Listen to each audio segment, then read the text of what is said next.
Is it Bat Tom? I don't know, Pablo, but we got Batman.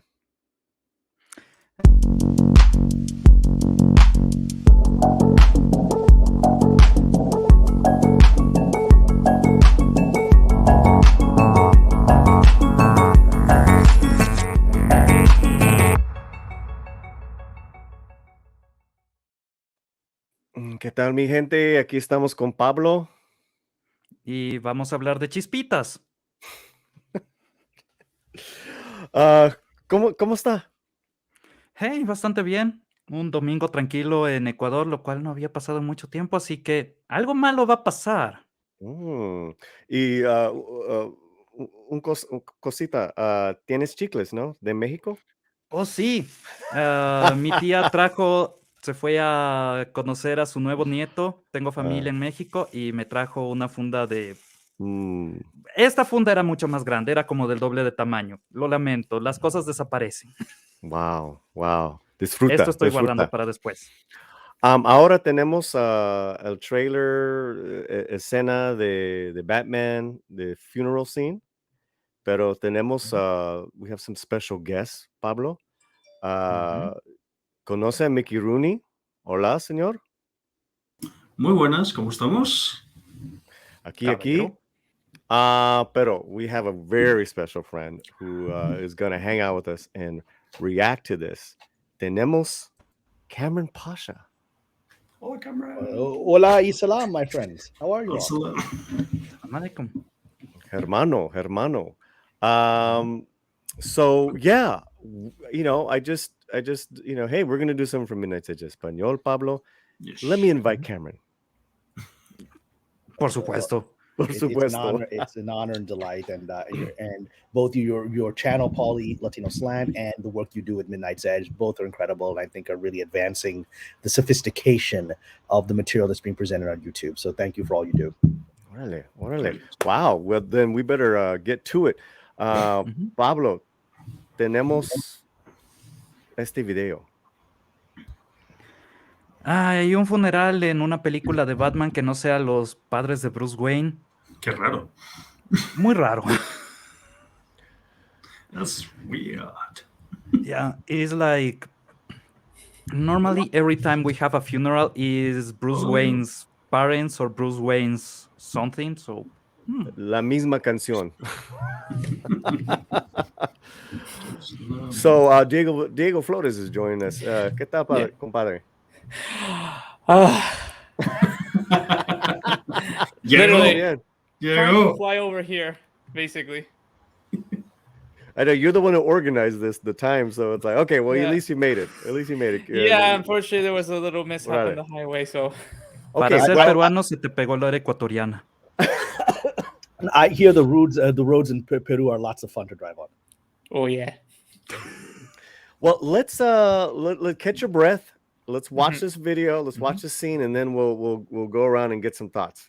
Okay. And in the chat, please comment. Let us know what you think, and let's get to it. Just make sure we have maximum sound. All right. You're not doing anything. If I'm elected, I want to change that. Thank you. My God. I'm gonna go pay my respects. Will you wait for me? I'm gonna continue this.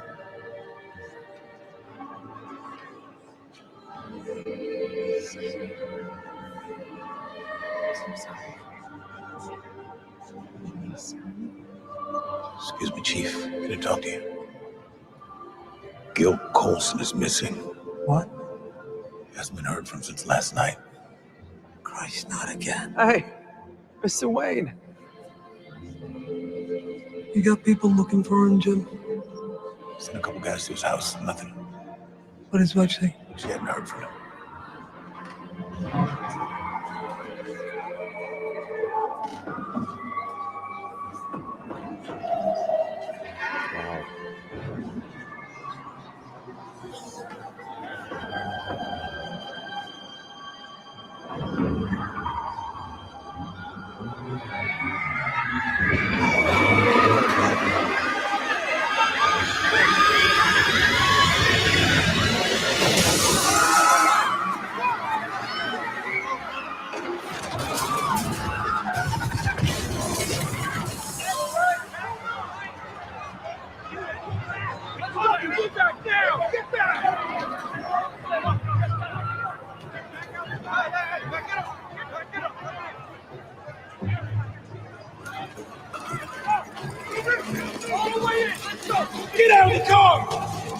the car and show your hands! Get out!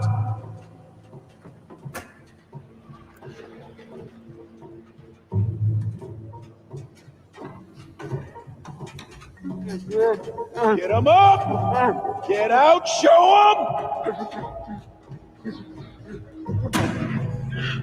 Christ, it's Coulson. There's a bomb around the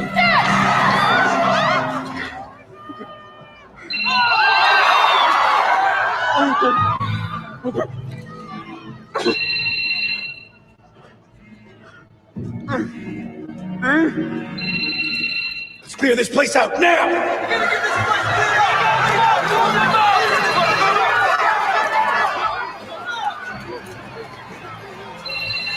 The Batman. Rated PG-13. All right. Whoa. It's a big clip. Okay. I thought it was a little Wow. flashy. Big clip. Wow. Okay.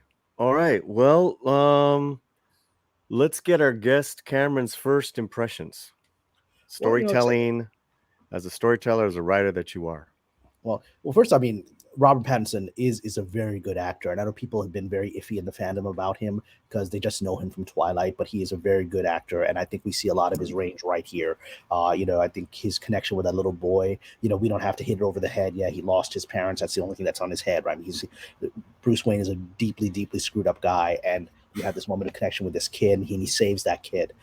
So, I mean, it's really visceral, and it's very dark, and it feels like Batman. I mean, so it's I'm excited by this. We've heard a lot of iffy stuff coming out about this production. If the end product is a good movie, I'm happy to see that. I want this movie to succeed, and I was very intrigued by this clip. Pablo. Santas batisorpresas, Batman. Funciona. It actually works.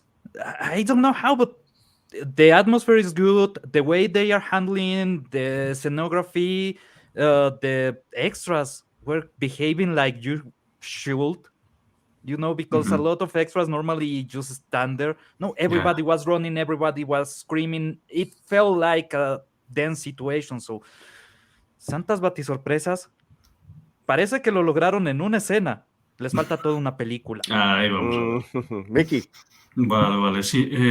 Resaltar lo que ha dicho Kamran al principio, el rango interpretativo de Robert Pattinson. No dice una palabra en toda la escena. Ve al niño, ves al tío encima en la alcoba directamente a través de sus ojos, o sea, esa toma es muy, muy impresionante.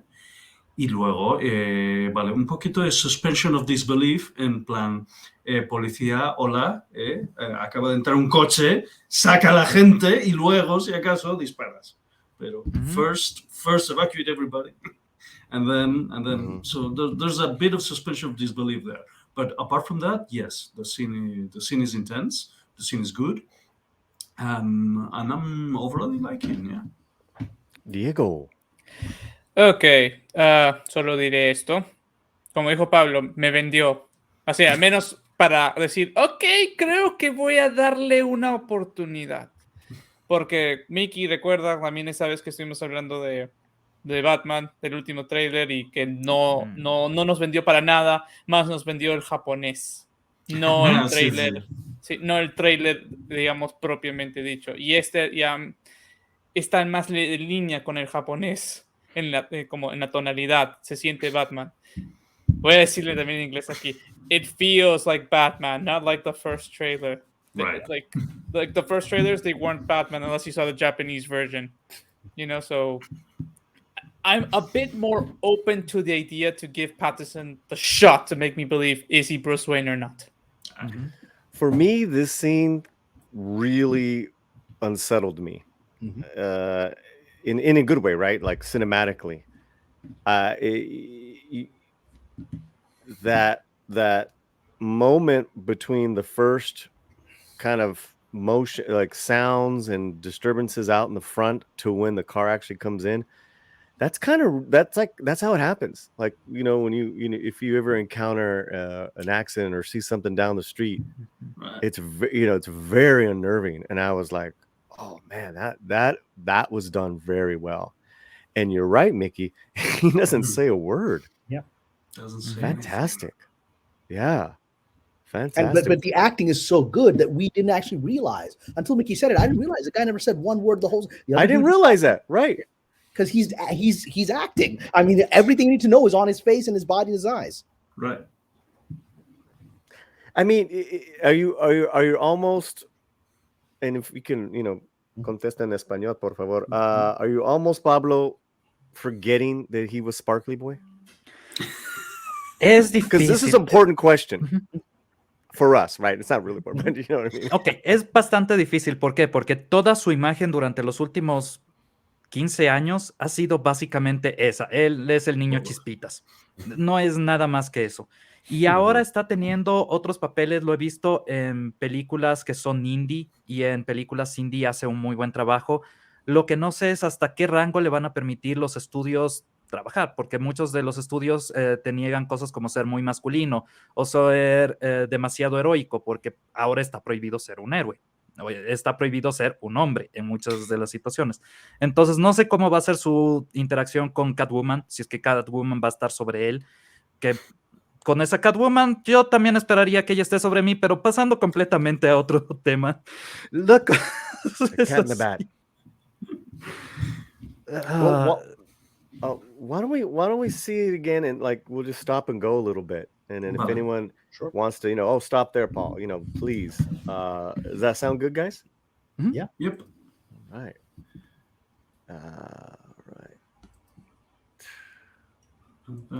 All right, here we go. No, Batman. Absolutely ripped from an ad, and even here, even here, he's just so annoyed with what this person is saying. He's completely disconnected. I love it. Yep. You're not doing anything. If I'm elected, I want to change that. My God. I'm gonna go pay my respects. Will you wait for me? I want to continue this. That moment is golden. He is fixated on the kid, and it's because of trauma. And if you have ever had some kind of trauma, you see someone that you can relate to, and you instantly connect. You cannot just stay away because you can see in that person the same pain that you have felt.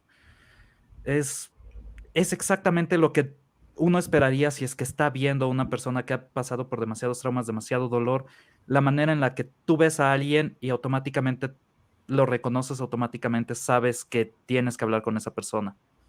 Entonces, lo está haciendo bien. Está haciendo todos los movimientos bien. El simple hecho de que está teniendo una conversación y la manera en la que se aparta de la otra persona, la manera en la que su mirada cambia, su punto de enfoque cambia, y la otra persona incluso le dice, voy a ir a hacer algo, y ni siquiera la regresa a ver. No le interesa. Cameron, I know this is like it's a continuation of their entrance, right? Yeah. But what do you think's like? And we don't know where in the movie, obviously, it is. So it's really hard to say. Well, what are they establishing, or what are they continuing with his character? But just take a shot at it as far as what are they emphasizing with Bruce Wayne? Well, again, we don't know where this is and how much of his past has been discussed so far in the movie, but it's clear here that this is Reeves' visual effort to bring us back. I mean, I don't know if we're going to have any flashbacks to his parents being shot in front of him, that kind of stuff. I don't think we need it. If we have a scene like this, we know his backstory, and this is all you need. And I would actually be nice to see if they didn't do that flashback, because let Pattinson carry the weight of that in seeing another child that's going to grow up without his parents, right? I mean, I think that's all you need, and I think he sold it. And it's a new take on that. It's a new take because every production we keep getting that, and yeah, we know. Diego, he stopped walking right there when he sees the kid. Diego no está. Se barajó. There's no Diego, only Zul. Okay. Well, anyone in the panel, he actually stops walking there when he sees the kid. Yeah, exactly. It is that instant connection, and I have seen that happen on a lot of situations. You see someone that resembles a pain that you had, and you instantly connect. you know that person, you know what's going through his head. So him stopping and just trying to see him, he's not even approaching the kid. He's just like trying to understand in a way. That is what's happened. That is what happens in real life. I have seen that. So so we have to credit. I mean, I'm sure Pattinson weighed in on the acting of the scene, but it's clearly a directorial choice because of the way it's framed, and the cuts. That this was a directorial. Just stop there when you see this kid, take it in, right?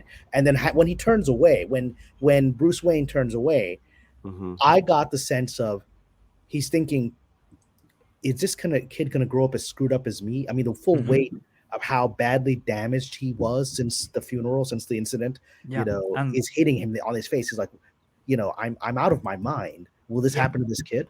There's a sense of shame. There's definitely a sense of shame. Yep. Diego? Okay, if we're going back, this actually was the funny scene for me as well, because how the cop, the one in the back with the mustache, he said, he says, "Hi, Mr. Wayne," right? And he says nothing, but also, as Kamran said before, so like he didn't even notice. I didn't even notice. I for a moment swore he actually like lifted his hand just to like a sign of recognition, like this. But now that I saw it again for a brief second. It's like, no, he keeps his body straight. He does nothing. He doesn't react. Mr. Wayne.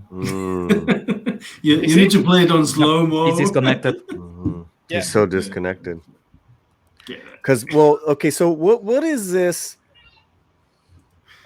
called, or this device called, Cameron, when there's a scene, there's dialogue is being said, but we don't see who is saying the dialogue. We see someone else, right? Are you talking about voiceover? It's not exactly what we have here, but it's a kind of visual voiceover, right? Which is one way. Right. One way to think of this is Pattinson is playing this as a voiceover. Like he would, if there had been a voiceover written in the script, had I scripted this and I had Pattinson's inner thoughts written and said aloud, he's playing it as if that's happening because his acting is giving us the voiceover.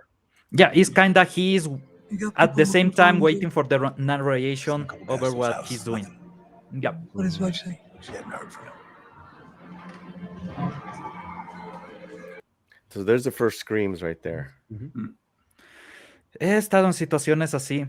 Normalmente sí escuchas los gritos, pero la gente está desconcertada y no es hasta cuando ves algo directamente que te das cuenta qué es lo que está pasando.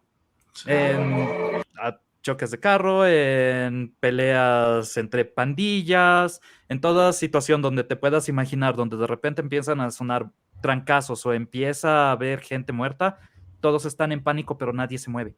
Nadie sale corriendo. Necesitas ver desde dónde viene el peligro, no es que automáticamente ya sabes hacia dónde correr, no sabes cuál es la salida. That sense that when something really, really bad happens, you don't know where to run. You only here try to know where you are, where people is going, so you are disconcerted. You are not trying to run for the exit, you are actually trying to assess the situation. And that's what even the extras are doing a great job here. Well, because some of them hear it and some of them are still just like sitting down talking. So you're, I'm sorry, Cameron, you gonna say something? I sorry to interrupt you, Paulie. My instinct is if you look back and see some of the handheld videos and other videos that were taken on September 11th on Wall Street, as people were looking up, trying to process what's happening. It's a very, I mean, granted, that's a much bigger scale. Sure. But it's the same reaction. People, they've got the some of them saw the planes hit, some of them saw they're all seeing the smoke and fire. You got to get out of there. But they're all mesmerized, right?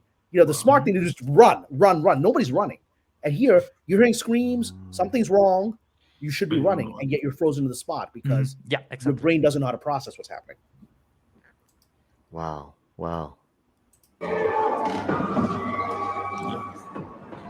They realize something's wrong here. Now everyone does. Choir boys. And look, stop there for a second. His immediate concern is for that kid. He turns back to look at that kid because his spidey sense, his superhero sense, his survivor of crisis sense tells him something bad is about to happen. And his immediate concern is for this child that archetypally represents himself. because nobody protected him from the horror of watching his parents killed. No one was there to save him. And his mind immediately goes, protect this kid. Yeah, he's actually sustaining that connection. He had the first connection while he was seeing him, and now he's actually reinforcing it. He is generating a need to save the kid. That is different as the need to save everyone that Batman has. This is a single individual. This is a fixation. Yep.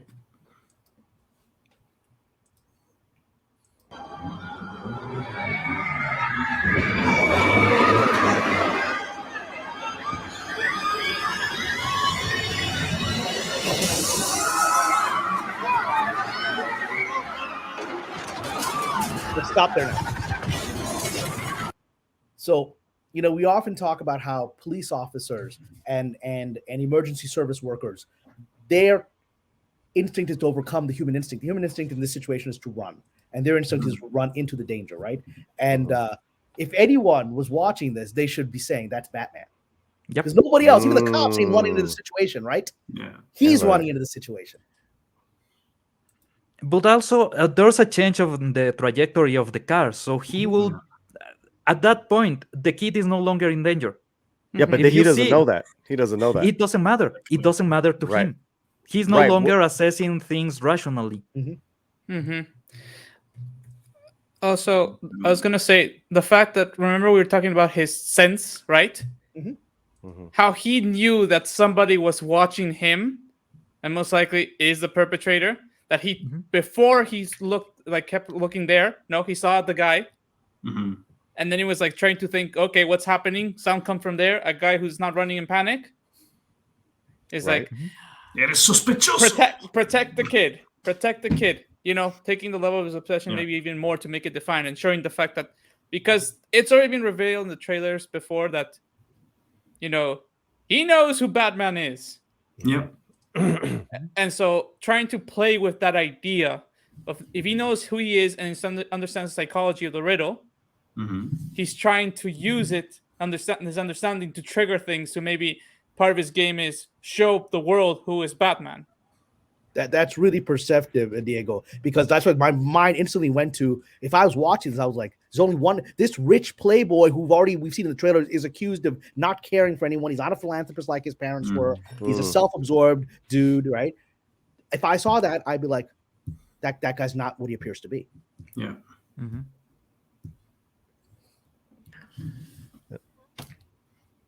There's even, this is something that has happened in the comic books, not in the movies.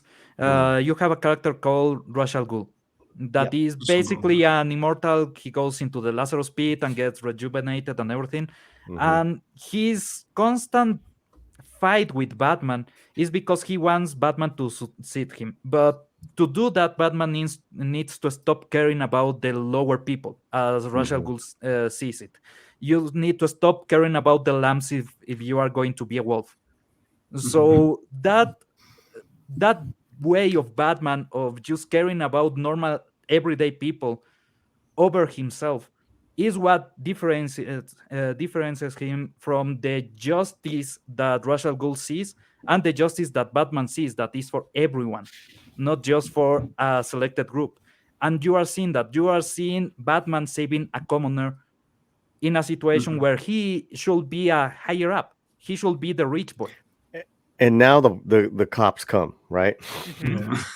See, they show that. That's interesting because you said that, Kamran, that, and then they show that, right? So after, but they're shown as a reaction to this, and their immediate concern is not for the people that should have been evacuated first thing, and I think any real cop would have done that first. But no, they go to contain the threat. They go to contain the threat. I think it's more of a 50-50, right? Right. It should have been more Commissioner Gordon saying to some of them, evacuate, while others tell them contain the situation, right. Because you don't know what's inside. Maybe who comes inside is somebody with guns, and you need the cops already in position to protect the civilians. Yeah. So it should be more like that. That should be more the playbook. But what they did is more, there's a threat. We send the cops to the threat. That's where suspension of disbelief breaks. Do you see the DOA on the car? The death on arrival?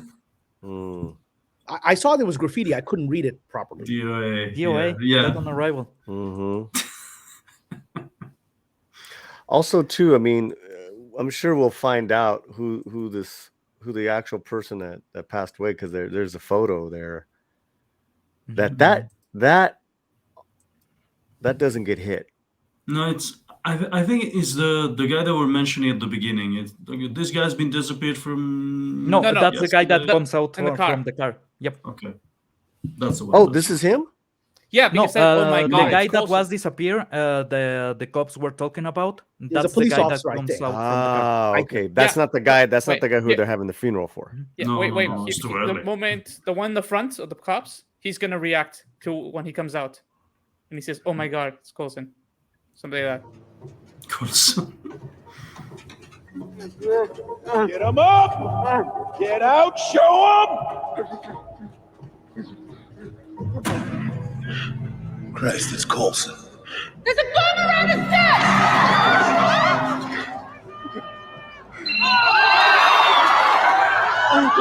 This is horrible. This moment is like, oh my god. So stop there. It's another thing. They all went down at the thing. He didn't move, right? Again, this is, if I think the character is supposed to be the Riddler, I guess is the villain. Everything is unmasking. I mean, these people are all like, even Gordon should be like, this guy is totally unafraid in this situation, right? There's something. Bruce Wayne ain't what I think he is. It's all being done to unmask him on some level. Basically, Bruce Wayne is showing the same attitude as the phrase here in Peru we use, parado sin polo, here fearless. Nice. Wow. Primero lo voy a decir en español. Sí. Esto también es un poco hacia realmente quién es Batman dentro de los cómics y quién es Batman dentro de las películas. ¿Ok? No solamente es una persona sin miedo, es una persona sin miedo que está atraída hacia las situaciones peligrosas. Entonces, ¿por qué, por ejemplo, Edward Nygma, el Acertijo, sabe que es Batman? Porque él ha visto todas las situaciones en las que ha estado Bruce Wayne, sabe que tiene el dinero, sabe que tiene los recursos, hace un análisis lógico y este es Batman. El Joker, por otro lado, también sabe que es Batman, porque él incluso ha estado en la Baticueva, ha sido arrastrado en vehículos hasta la Baticueva. Pero al ser esta clase de enemigos, no les interesa que sea Bruce Wayne Batman. Quieren tener una pelea con Batman, no con Bruce Wayne. Es lo que hace interesante su interacción. La única vez que he visto algo parecido a lo que haría el Acertijo en películas es en las películas de los 90s cuando ataca la mansión Wayne y deja el Acertijo en la mansión Wayne. Eso es el Acertijo. Está haciendo un reto hacia Batman, no un reto hacia Bruce Wayne.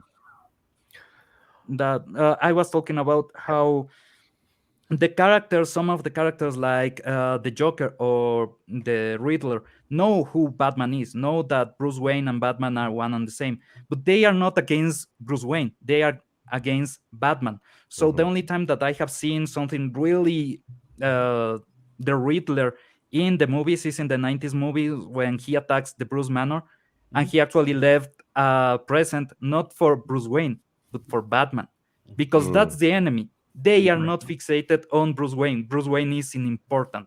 Well, that's because Bruce Wayne is the disguise.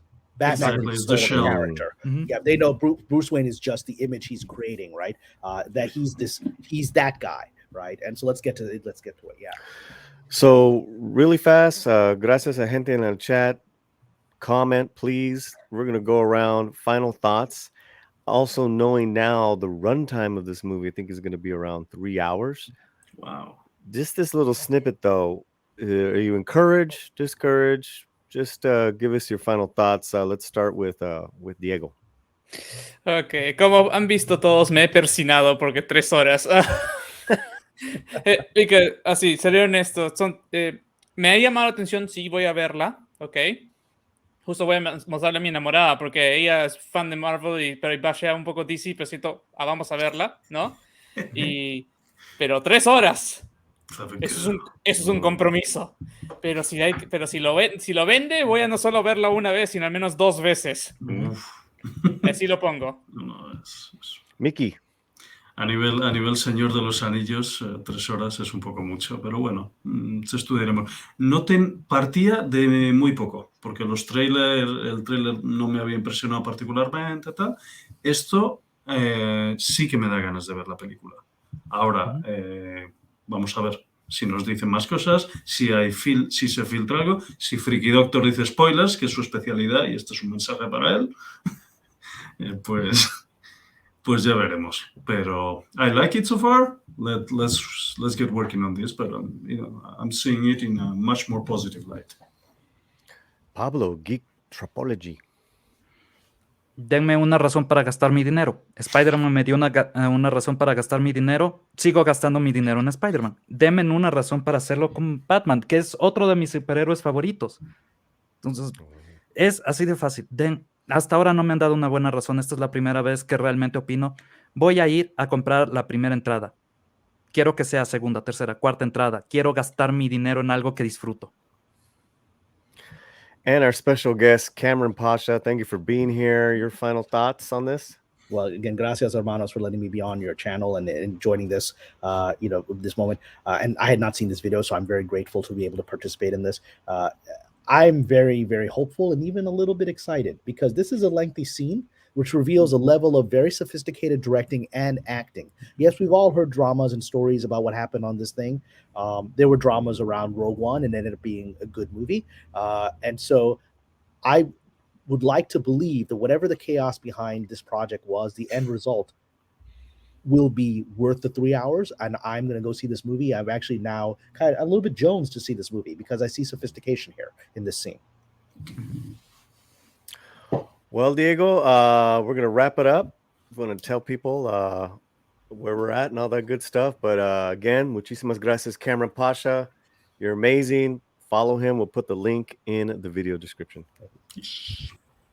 Solo es recordar a la gente, como siempre, nos ven los streams los martes, tenemos videos de los lunes y los jueves planeados por lo general, más los cortos. Entonces, síganos como siempre, díganos en los comentarios y también no se olviden de unirse al grupo de Facebook, donde queremos llenarlo de memes. Esa es la meta, llenarlo de memes. Nos vemos.